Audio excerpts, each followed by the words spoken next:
महाराष्ट्र शासनाने सर्वोच्च न्यायालयाच्या निर्देशानुसार शासन निर्णयान्वये समग्र शिक्षा अंतर्गत कार्यरत विशेष शिक्षकांच्या समायोजनाची प्रक्रिया जाहीर केलेली असून संबंधित आदेश जारी होऊनही प्रत्यक्ष अंमलबजावणी दप्तर दिरंगाईमुळे रखडली आहे।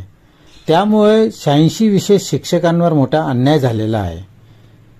अद्यापही पात्र 86 विशेष शिक्षकांची यादी नियमानुसार 1 ऑगस्ट रोजी लागूनही प्रशासनामार्फत पुढील योग्य ती कार्यवाही आज पाहाव्यात झालेली नाही। तेव्हा शासन नियमानुसार समायोजनाची प्रक्रिया सेवा ज्येष्ठतानुसार करण्यात यावी या मागणीसाठी पात्र असलेल्या 86 विशेष शिक्षकांनी क्युमॅन क्लबजवळ दिनांक 19 ऑगस्ट पासून आपले बेमुदत उपोषण सुरू केले आहे।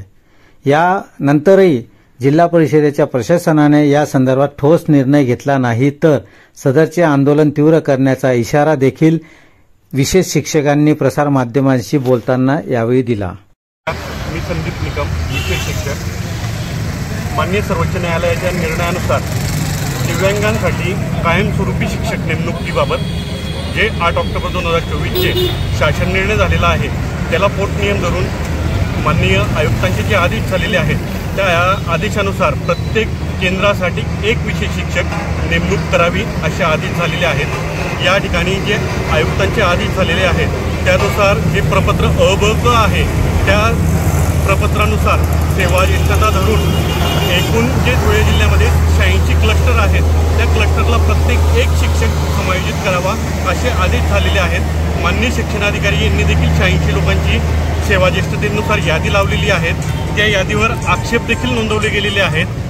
त्या आक्षेपांना घेऊन कोणाचे काही उणे असेल ते घेऊन जे 86 क्लस्टर आहेत अशा क्लस्टरांना 86 शिक्षकांची नियुक्ती कायमस्वरूपी व्हावी या ठिकाणी ही विनंती करण्यासाठी आम्ही गेले महिनेभरापासून वारंवार जिल्हा परिषदेला खेटा घालत आहोत।